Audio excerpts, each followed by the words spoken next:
Thank you very much. Good afternoon. Thank you. I'm here today to talk about our relationship with China and several new measures to protect American security and prosperity. China's pattern of misconduct is well known. For decades, they've ripped off the United States like no one has ever done before. Hundreds of billions of dollars a year were lost dealing with China, especially over the years during the prior administration. China raided our factories, offshored our jobs, gutted our industries, stole our intellectual property, and violated their commitments under the World Trade Organization. To make matters worse, they are considered a developing nation, getting all sorts of benefits that others, including the United States, are not entitled to. But I have never solely blamed China for this. They were able to get away with the theft like no one was able to get away with before because of past politicians and, frankly, past presidents. But unlike those who came before, my administration negotiated and fought for what was right. It's called fair and reciprocal treatment. China has also unlawfully claimed territory in the Pacific Ocean, threatening freedom of navigation and international trade. And they broke their word to the world on ensuring the autonomy of Hong Kong. The United States wants an open and constructive relationship with China, but achieving that relationship requires us to vigorously defend our national interests. The Chinese government has continually violated its promises to us and so many other nations. These plain facts cannot be overlooked or swept aside. The world is now suffering as a result of the malfeasance of the Chinese government. China's cover-up of the Wuhan virus allowed the disease to spread all over the world, instigating a global pandemic that has cost more than 100,000 American lives and over 1 million lives worldwide.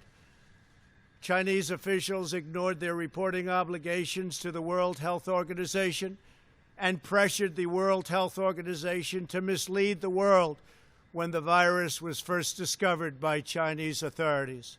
Countless lives have been taken and profound economic hardship has been inflicted all around the globe. They strongly recommended against me doing the early ban from China, but I did it anyway and was proven to be 100% correct. China has total control over the World Health Organization, despite only paying $40 million per year compared to what the United States has been paying, which is approximately $450 million a year. We have detailed the reforms that it must make and engage with them directly, but they have refused to act.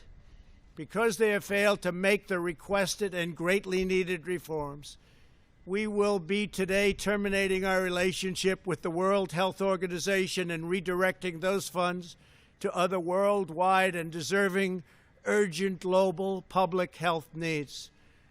The world needs answers from China on the virus. We must have transparency. Why is it that China shut off infected people from Wuhan to all other parts of China? It went nowhere else. It didn't go to Beijing. It went nowhere else. But they allowed them to freely travel throughout the world, including Europe and the United States.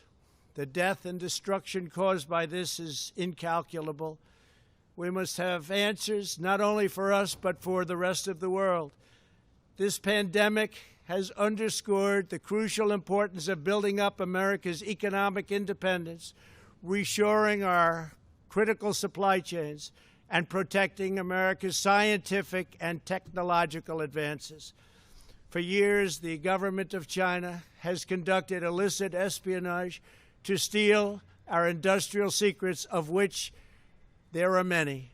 Today, I will issue a proclamation to better secure our nation's vital university research and to suspend the entry of certain foreign nationals from China who we have identified as potential security risks.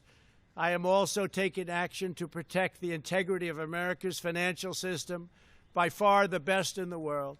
I am instructing my Presidential Working Group on Financial Markets to study the differing practices of Chinese companies listed on the U.S. financial markets with the goal of protecting American investors.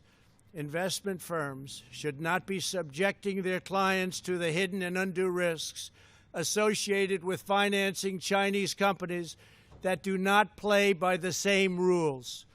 Americans are entitled to fairness and transparency.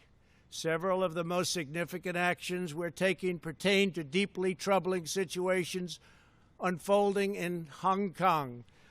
This week, China unilaterally imposed control over Hong Kong's security. This was a plain violation of Beijing's treaty obligations with the United Kingdom in the Declaration of 1984 and explicit provisions of Hong Kong's Basic Law. It has 27 years to go. The Chinese government's move against Hong Kong is the latest in a series of measures that are diminishing the city's long-standing and very proud status. This is a tragedy for the people of Hong Kong, the people of China, and indeed the people of the world. China claims it is protecting national security. But the truth is that Hong Kong was secure and prosperous as a free society. Beijing's decision reverses all of that. It extends the reach of China's invasive state security apparatus into what was formerly a bastion of liberty. China's latest incursion, along with other recent developments that degraded the territory's freedoms, makes clear that Hong Kong is no longer sufficiently autonomous to warrant the special treatment that we have afforded the territory since the handover. China has replaced its promised formula of one country, two systems with one country, one system. Therefore, I am directing my administration to begin the process of eliminating policy exemptions that give Hong Kong different and special treatment. My announcement today will affect the full range of agreements we have with Hong Kong, from our extradition treaty to our export controls on dual-use technologies and more, with few exceptions. We will be revising the State Department's travel advisory for Hong Kong to reflect the increased danger of surveillance and punishment by the Chinese state security apparatus. We will take action to revoke Hong Kong's preferential treatment as a separate customs and travel territory from the rest of China.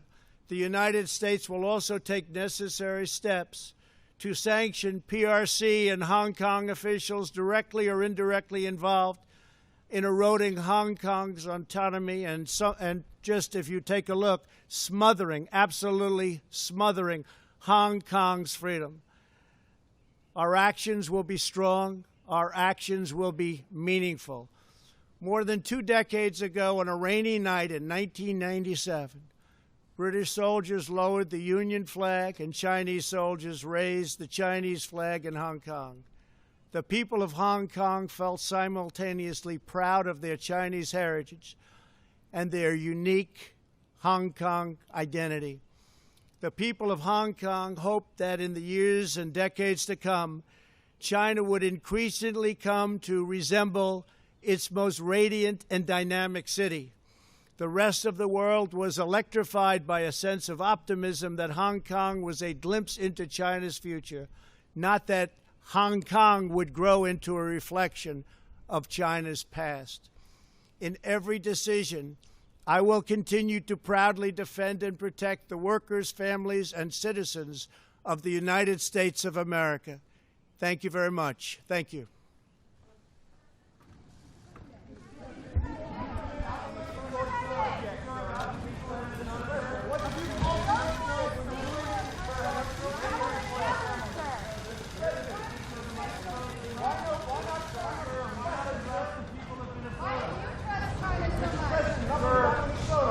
Why not address Minnesota, sir? Billed as a news conference.